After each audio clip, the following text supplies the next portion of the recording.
Hey everyone, before we start, if this lecture helps you even a little, please hit the like button and subscribe to the channel. It means a lot and keeps me motivated to bring you more free high quality content. Also, don't forget to join our Telegram channel using the QR code on your screen or the link in the description. That's where you will get all the lecture slides, notes, PDFs, practice questions, and every study resources related to this course. Now, without wasting any more time, let's dive into today's topic. सो इस lecture में हम जो Boolean algebra के questions है आज हम वो cover करेंगे। सो अभी तक जितने हमने आइडेंटिटीज कवर करी है उनमें से कुछ आइडेंटिटीज को हम यहाँ पे एक बार लिख के रिविजन कर लेते हैं ताकि आपके पास एक प्रॉपर फॉर्मेट हो जाए कि कौन कौन सी आइडेंटिटीज लर्न करनी है, कौन सी नहीं करनी है। So the first one is that is complement. Complement is again yet simple property. ये क्या कहते हैं कि अगर किसी लाइक वेरिएबल का अगर आप किसी इनपुट का अगर आप कॉम्प्लीमेंट करते हो और वापिस से उसका कॉम्प्लीमेंट करते हो तो वो वापिस से अपना वही रूप ले लेता है। इट्स वेरी लॉजिकल कि आपने 0 का 1 किया फिर 1 का वापस 0 कर दिया तो वो ए ही ले लेगा।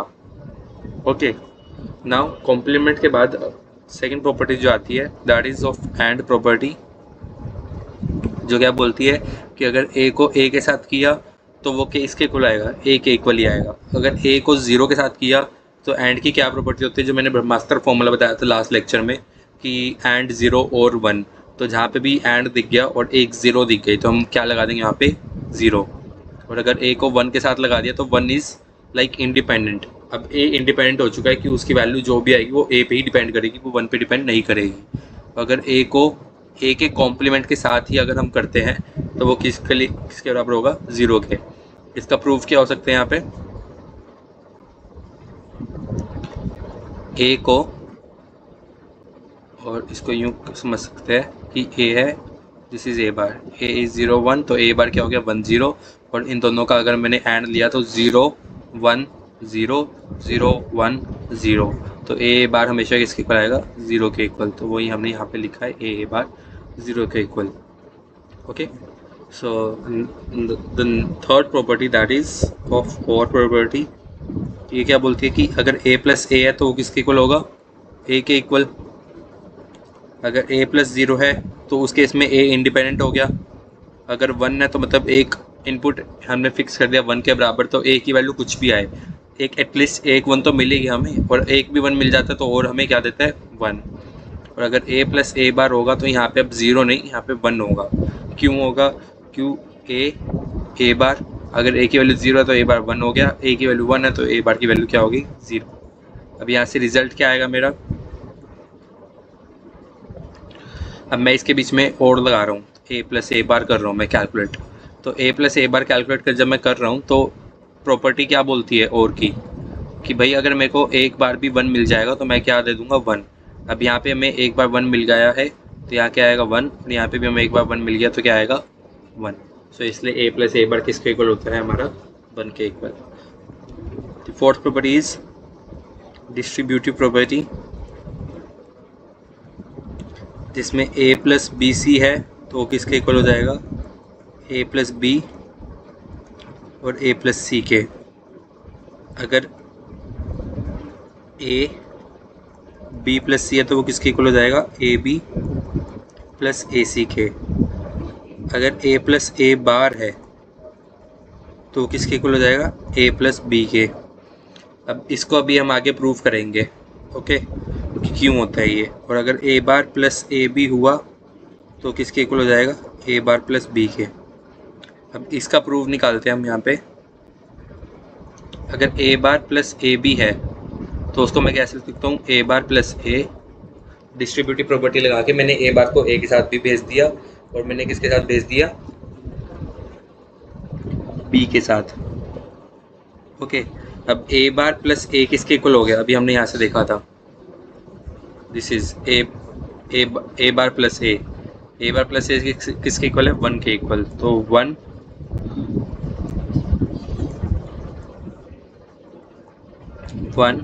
ए बार प्लस बी के, और 1 के अगर किसी के साथ भी एंड ऑपरेशन हो रहा हो जिसमें एक इनपुट 1 हो, किसी के साथ भी एंड ऑपरेशन हो रहा हो, यहाँ पे देखिए किसके साथ भी एंड ऑपरेशन हो रहा है जिसका इनपुट एक 1 हो तो किसके बराबर आता है, जो इनपुट होता है उसी के बराबर, मतलब इट्स अ बफर केस।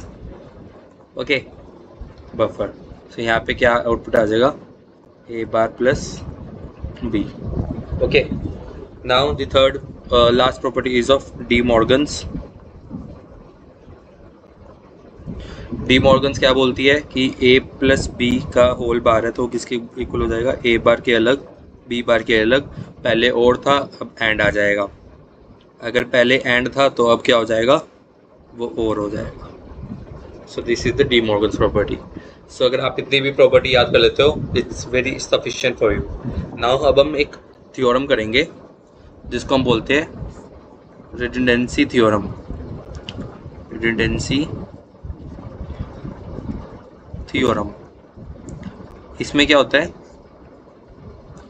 कि सबसे पहले कुछ केसेस हमें चेक करने होते हैं कि क्या मतलब इसको क्राइटेरिया कह सकते हैं कि क्राइटेरिया हमारे सभी मैच हो रहे नहीं हो रहे।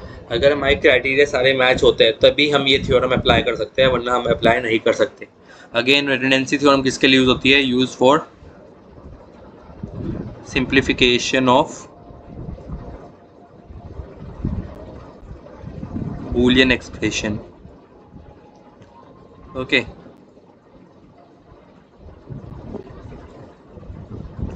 Use for simplification of Boolean expression, जिसमें पहला क्राइटेरिया क्या है कि हमारे पास जितने भी Boolean expression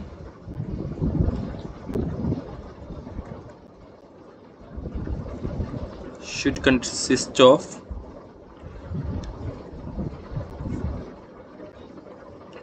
three logical variables, तीन वेरिएबल होने चाहिए उसमें, A B C X Y Z P Q R, ऐसे तीन वेरिएबल्स होने मस्ट है।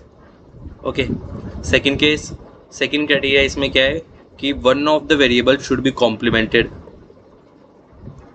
One of the variable should be complemented. Complemented यानी कि मान के चलो अगर मेरे पास ए बी सी तीन वेरिएबल्स दे रखे हैं तो उन ए बी सी में से कोई सा एक वेरिएबल, लेट्स सपोज ए जो है वो अपना ए की फॉर्म में भी होना चाहिए और ए बार की फॉर्म में भी होना चाहिए। Okay, third criteria, three of the variables, ये all the variables should occur twice in the Boolean expression.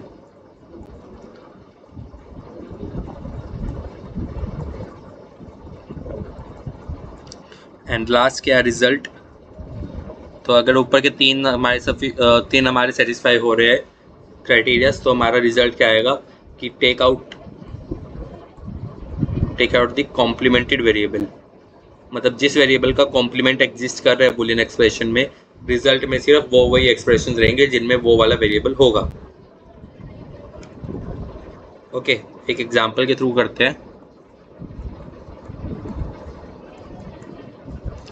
Example क्या है कि लेट्स सपोज हमारे पास एक फंक्शन दे रखा है Boolean function A B C का, जिसके हमारे पास A C plus A B plus B bar C, हमें ये कुछ बूलियन एक्सप्रेशन दे रखा है। अभी ये मैच करते हैं कि क्या हमारा ये मैच हो रहा है। सो द फर्स्ट क्राइटेरिया क्या बोलता है, फर्स्ट क्राइटेरिया बोलता है कि Boolean expression should consist of three logical variables, यानी जो बूलियन एक्सप्रेशन है उसमें हमारे तीन लॉजिकल वेरिएबल होने चाहिए, ए बी सी। क्या तीनों है इसमें, यस, इसमें ए बी है, बी बी और सी भी है, तीनों है इस पूरे लॉजिकल एक्सप्रेशन में।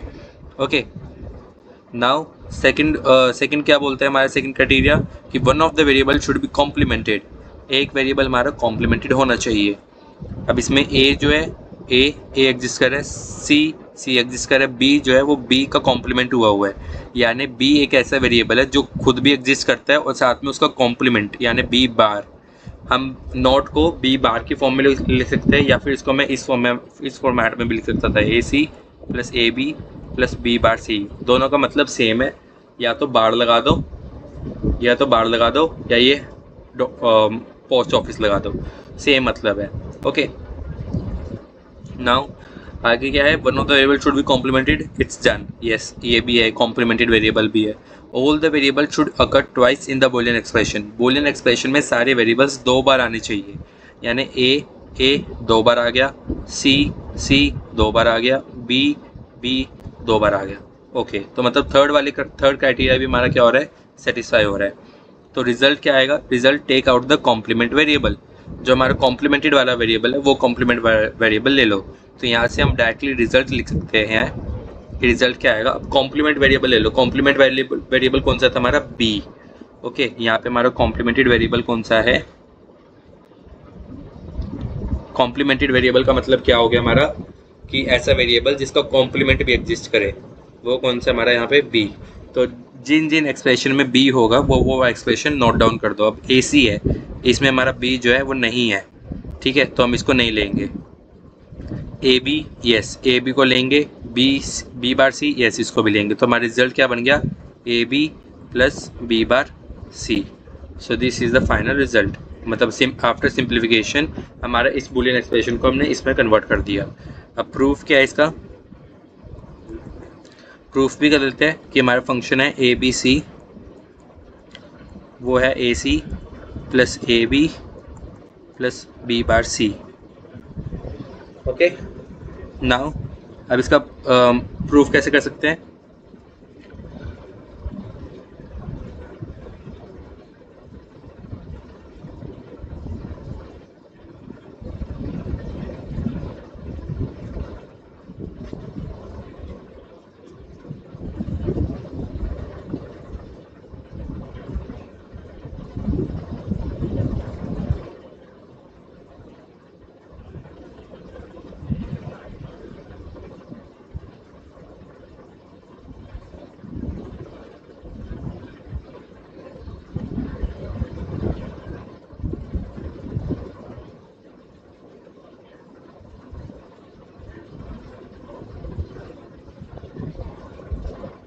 तो हम इसमें एक एक्सप्रेशन के में ए सी में मैं लिख दूंगा B plus B bar, okay, plus A B plus B bar C.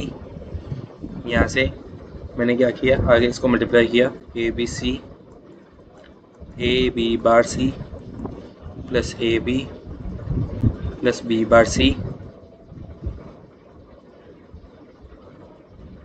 Now यहाँ से ए बी को कॉमन लिया तो यहाँ से आ गया सी प्लस 1, और यहाँ से बी बार सी को लिया तो ए प्लस 1। अब अगर किसी भी और एक्सप्रेशन के साथ मेरा 1 अटैच हुआ हुआ है तो वो क्या हमेशा 1 ही आता है। तो यहाँ से 1 प्लस बी बार सी 1। तो यहाँ से क्या बन गया मेरा A B plus B bar C. Okay, so ऐसे आप डायरेक्टली किन्हीं किन्हीं प्रॉपर्टीज़ को याद करके, किन्हीं किन्हीं थ्योरम्स को याद करके अपने टाइम को बचा सकते हैं पेपर में। सो अब हम कुछ क्वेश्चन प्रैक्टिस करते हैं। So the first question that we have here is to simplify the following Boolean expressions. So पहले हम फर्स्ट को सोल्व करते हैं। फर्स्ट कैसे सोल्व होगा, हमें एक फंक्शन दे रखा है that is X bar Y plus Y Z bar plus Y Z plus X Y bar Z bar. Okay,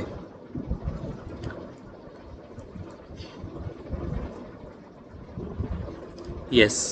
सो मैं यहाँ से क्या कर सकता हूँ, इस एक्सप्रेशन में से x बार y प्लस इस एक्सप्रेशन में से मैं y को कॉमन ले रहा हूँ। तो यहाँ से क्या बन गया z प्लस जेड बार x y बार z बार। अब यहाँ पे मैं कौन सी प्रॉपर्टी लगाऊंगा, z प्लस जेड बार की प्रॉपर्टी, यानी जो हमने ऊपर देखी थी z प्लस जेड बार की प्रॉपर्टी, z प्लस जेड बार की प्रॉपर्टी दैट इज 1। ओके, तो यहाँ से क्या आ गया मेरा,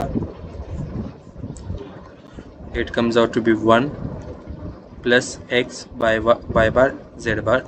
यहाँ से x bar y plus y plus X Y bar Z bar. Now अब इस y को मैं इसके साथ लोगों में ग्रुपिंग करूँगा तो x बार plus 1 y x Y bar Z बार। y यहाँ से कॉमन लेने के बाद अब और गेट आ गया। तो जो मैंने प्रॉपर्टी यहाँ पे अप्लाई करी थी कि a प्लस ए बार किसके इक्वल होता है, 1 के इक्वल, वही प्रॉपर्टी मैं अगेन यहाँ पे अप्लाई करूँगा। किसी भी लॉजिकल एक्सप्रेशन के साथ अगर मेरा 1 अटैच है तो वो किसके इक्वल होता है, 1 के इक्वल। ओके, सो यहाँ से मेरा क्या लॉजिकल एक्सप्रेशन बना, 1.y plus X Y bar Z bar.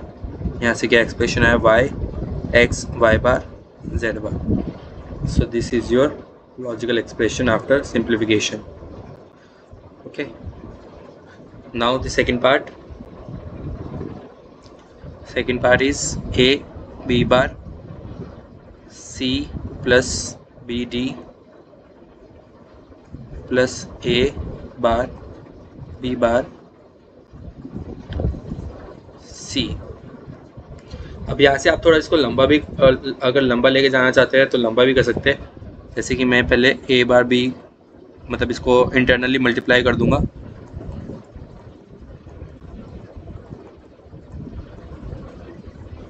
Okay, अब यहाँ से एक चीज़ देखिए, मैंने पहले इसको एक्सपेंड किया है। अब एक्सपेंड करने के बाद हम इसको कंसिडर करेंगे, that is b plus B bar को। b plus B, B dot B bar की प्रॉपर्टी हमने ऊपर देखी थी। b डॉट बी बार की प्रॉपर्टी किसके इक्वल है, 0 के इक्वल। ओके, सो मैं इसी प्रॉपर्टी को यहाँ यूज़ करूँगा। This b dot B bar को किसके इक्वल हो गया, ये हमारा 0 के इक्वल। सो यहाँ से हमारा क्या बन के आया, A B bar C A 0 D plus A bar B bar C. अब यहाँ से ए बी बार सी प्लस अब ए 0 डी। अब ये डॉट क्या है, हमारा डॉट सिग्निफाई करता है एंड गेट। तो किसी भी लॉजिकल एक्सप्रेशन के साथ अगर हमारा एंड गेट के साथ एक इनपुट हमारा 0 फिक्स हो जाता है तो किसके इक्वल देता है, 0 के equally. So this whole term gives us 0। Now A B bar C again. अब ये क्या आ गया, प्लस हमारा और गेट। और गेट क्या बोलता है कि किसी भी अगर और गेट में मेरे पास 0 आ गया तो मेरे को कोई फ़र्क नहीं पड़ता, मेरे को 1 चेक करना होता है। अगर 1 आता तो मैं डायरेक्टली यहाँ पे 1 लिख सकता था, बट अगर मेरा 0 आया है तो मैं 0 ही लिखूँगा। मतलब अगर a प्लस 0 है तो वो किसके इक्वल होगा, हमारा a के इक्वल। तो यहाँ पे a किसके बराबर हमारा, plus a bar b bar c। अब अगेन मैं पूरे को मल्टीप्लाई कर दूंगा, सी सी a bar b bar c। अभी यहाँ से आपने अभी प्रॉपर्टी पढ़ी थी इसकी कि सी सी होगा तो वो किसके इक्वल होगा, यानी a डॉट a किसके इक्वल होता है, a के इक्वल। सो यहाँ से हमारा c डॉट c किसके इक्वल हो गया, c के इक्वल। अब यहाँ से मैं जो जो कॉमन ले सकता हूँ मैं वो कॉमन लूँगा, a प्लस a बार बच जाएगा बस अंदर, और यहाँ से b बार c कॉमन आ जाएगा। अब ना यहाँ प्रॉपर्टी लगाई मैंने कौन सी, a प्लस a बार की। वो क्या बोलती है कि a प्लस a बार किसके इक्वल हो जाएगा, मेरा 1 के इक्वल। सो यहाँ क्या आ गया मेरा 1 डॉट b बार c, और यहाँ से क्या आ गया b bar c। So this is your logical expression. Now the third one is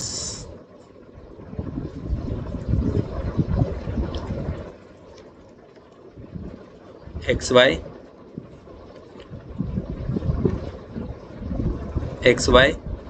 plus x y plus z, I think yes, plus y plus z। सो यहाँ से क्या आया, अब मैं y plus z पहले ही कॉमन ले लूँगा, या फिर नीड नहीं है। ओके, मैं x इस वाले ग्रुप में से मैं x को कॉमन ले लूँगा। ओके, तो x को कॉमन लेने के बाद मेरे पास क्या बचेगा अंदर, y यहाँ से कॉमन बचा, और यहाँ से मेरा क्या बचा y प्लस जेड, और यहाँ से एज इट इज़ मेरा y plus Z. Now y plus Y किसके इक्वल हुआ, अगेन y के इक्वल ही हुआ सिर्फ ये। अब यहाँ से y प्लस जेड कॉमन लिया तो क्या बच गया, x प्लस वाई अलग और y प्लस जेड अलग। So this is the logical expression. मतलब ये इसके आगे सिंप्लीफाई नहीं हो सकता, आप अगर ट्राई भी करोगे तो आप वापस आप घूम के यहीं पे आ जाओगे, तो इसलिए आगे ज़्यादा मेहनत करने की ज़रूरत नहीं है। Okay, Now the fourth property, fourth question, ABC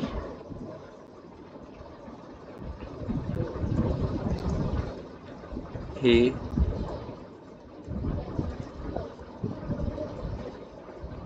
yes.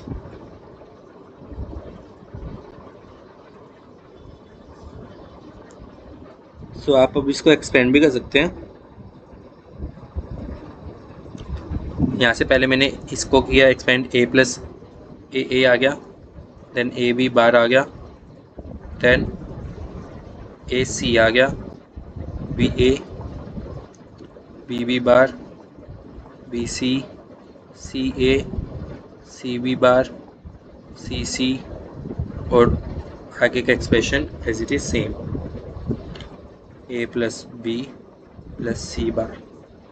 अब यहाँ से ए डॉट ए किसके इक्वल हुआ, ए के, this is A B bar, this is A C, this is A B, B B bar किसके इक्वल हुआ, अब बी बी बार किसके इक्वल हुआ, 0 के equal, plus B C plus C A और ए सी कॉम्यूटेटिव प्रॉपर्टी अगर याद हो तो आपको, X dot Y equal to Y dot X, उल्टा सीधा एक समान, तो वो ए सी ए सेम हो गया, तो मैं सी ए को रिपीट नहीं करूँगा। C B bar yes, C B bar एक न्यू टर्म है तो वो आ गई, और सी किसके इक्वल आ गया, सी के इक्वल, ए प्लस बी प्लस सी। अब ये और सिंप्लीफिकेशन होगी इसकी। नाउ अब इस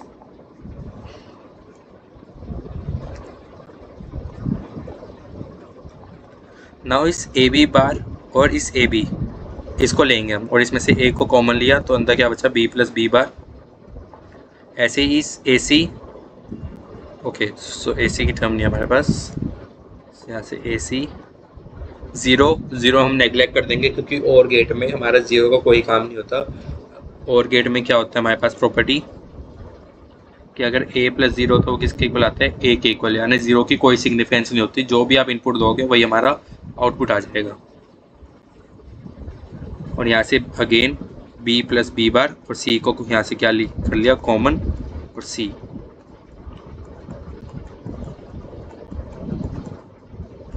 अब यहाँ से a plus a, b plus B bar, now b plus B bar किसके इक्वल हुआ, दैट इज 1 के equal, okay b plus B bar. So यहाँ से हमारा क्या आ गया, a dot 1 plus A C, ऐसे यहाँ से क्या आ गया, c dot 1 plus C,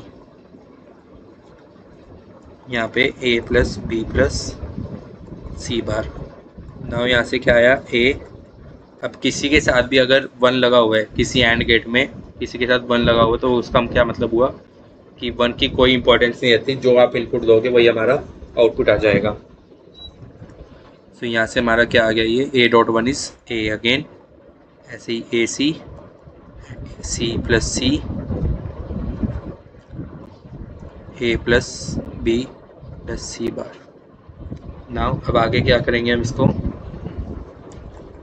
a plus A again किसके इक्वल हो गया, a plus A is a के equal, A C plus C, okay it is a plus B plus C bar. Now अब पहले इन दोनों एक्सप्रेशन में से मैं क्या करूँगा, a को कॉमन लूँगा, वो 1 plus C a plus B plus C bar. Now अब किसी भी लॉजिकल एक्सप्रेशन के साथ अगर हमारा 1 अटैच हो और गेट के साथ वो, तो हमारा फॉर्मूला क्या कहते हैं, एंड 0 और 1, तो और के साथ 1 आ गया, तो यानी यहाँ पे भी क्या आ जाएगा 1, जो हमारा ब्रह्मास्त्र फॉर्मूला है।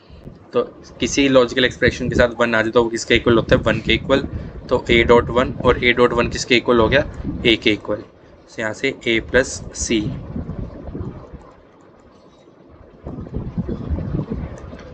ओके नाउ अब आगे इसको हम एक्सपेंड करेंगे, a plus A B plus A C bar, A C plus B C plus C bar. Now A किसके इक्वल हो गया, a के इक्वल, this is A B.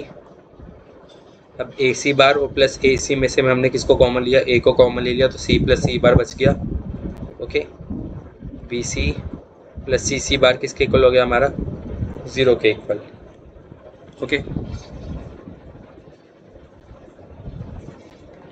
Now इधर A plus A B plus A C plus C bar किसके equal हो गया, 1 के इक्वल, जो हमारी ये वाली प्रॉपर्टी थी B plus B bar equal to 1 वाली, C plus C bar equal to 1। Okay, तो यानी किसी भी वेरिएबल के साथ अगर उसका कॉम्प्लीमेंटेड और में है तो वो किसके इक्वल आ जाएगा, 1 के इक्वल। तो ए डॉट 1 आ जाएगा और ए डॉट 1 अगेन किसके इक्वल हो जाएगा, ए के इक्वल। सो मैं यहाँ पे क्या लिख दूंगा, ए के इक्वल प्लस बी सी। अब यहाँ से ए प्लस ए अगेन किसके इक्वल हो गया, ए के equal, A B plus B C. अब इन दोनों टर्म में से मैंने ए को कॉमन ले लिया, तो यहाँ से क्या बचा, 1 plus B C. 1 plus B किसके इक्वल हो गया हमारा, अगेन 1 के इक्वल, तो ए प्लस बी सी। तो this is the final answer. Okay, so ऐसे बुलियन एक्सप्रेशन के क्वेश्चंस को सॉल्व किया जाता है जहाँ पे ये बोला जाता है to reduce, to simplify the Boolean expression. Okay, now the next question is to prove the following identities कि हमारा LHS और RHS सेम है या नहीं है। सो पहला क्वेश्चन यहाँ से a plus A bar B, ये बड़ा इजी है, जैसे हमने ऊपर प्रूव किया था वैसे ही एक सेम क्वेश्चन है ये। हम सबसे पहले LHS को सोल्व करेंगे यहाँ पे। तो a plus A bar B, यहाँ से मैंने a को मैंने a बार के साथ भी भेजा और मैंने a को किसके साथ भेजा, b के साथ। तो a प्लस ए बार किसके इक्वल हो गया, 1 के इक्वल, a प्लस बी, और 1 a प्लस बी किसके इक्वल हो गया, a प्लस बी के इक्वल। यहाँ पे मैंने कौन सी प्रॉपर्टी लगाई, यहाँ मैंने प्रॉपर्टी लगाई डिस्ट्रीब्यूटिव प्रॉपर्टी, जहाँ पे मैंने a को इस a plus A bar B को मैंने एक बार इसके साथ भेजा और एक बार इसके साथ किया। ओके, फिर मैंने यहाँ पे कौन सी प्रॉपर्टी लगाई, और की, एंड 0 और 1, तो और गेट आ गया था, और a प्लस ए बार किसके इक्वल हो गया, 1 के इक्वल। ओके, और वापस मैंने यहाँ पे कौन सी प्रॉपर्टी लगाई, एंड की एंड 0 और 1। सो यहाँ पे मेरा क्या आ गया, a plus B. Now the second question इस AC प्लस ABC को प्रूव करने की वो AC के इक्वल है या नहीं है। ओके, सो मैं यहाँ से क्या लूँगा, मैं AC को कॉमन लूँगा, इससे यहाँ पे बचेगा 1 और यहाँ पे B बचेगा। तो अब और गेट आ गए, दिस इज़ योर और गेट। अब और गेट में हमारा एक इनपुट तो 1 है और दूसरा इनपुट B है। अब अगर एक भी इनपुट 1 होता है तो और गेट क्या करता है, 1 में 1 दे देता है, तो AC डॉट 1। अब ये क्या आ गया, एंड गेट में एक इनपुट AC है और एक इनपुट 1 है, तो यहाँ पे क्या आ गया हमारा, AC। So yes, AC plus ABC is AC, hence prove. So ऐसे हमारे सिर्फ इसी टाइप के क्वेश्चन बनते हैं बुलियन अलजेब्रा पे to simplify the Boolean expressions. So this was one of the method to simplify the Boolean expressions. There are other two methods still. The one is the SOP and the POS terms, जो आपको अगर पता हो ना पता हो, sum of product and product of sum terms, जो हम आने वाले लेक्चर्स में पढ़ेंगे। And the third method is the Carnot map, या फिर आप जिसको आपने पढ़ा हो के मैप के नाम से, तो वो के मैप भी यूज़ होता है हमारे सिंप्लीफिकेशन के लिए। सो यस, हमने एक पार्ट कवर कर लिया बुलियन अलजेब्रा का। अब हम आगे पढ़ेंगे SOP and POS terms. So आज के लिए इतना ही। Thank you very much, bye bye. अगर आपको कुछ भी इसमें डाउट हो तो आप मेरा टेलीग्राम चैनल ज्वाइन कर सकते हैं एंड वहाँ पे आप अपने डाउट्स वगैरह कुछ भी पूछ सकते हैं, तो मैं वहाँ पे टॉपिक रिपीट भी करा दूँगा एंड पर्सनल क्लासेस भी अगर आपको चाहिए हो तो 15 to 20 मिनट्स में दे दूँगा। So thank you, bye bye.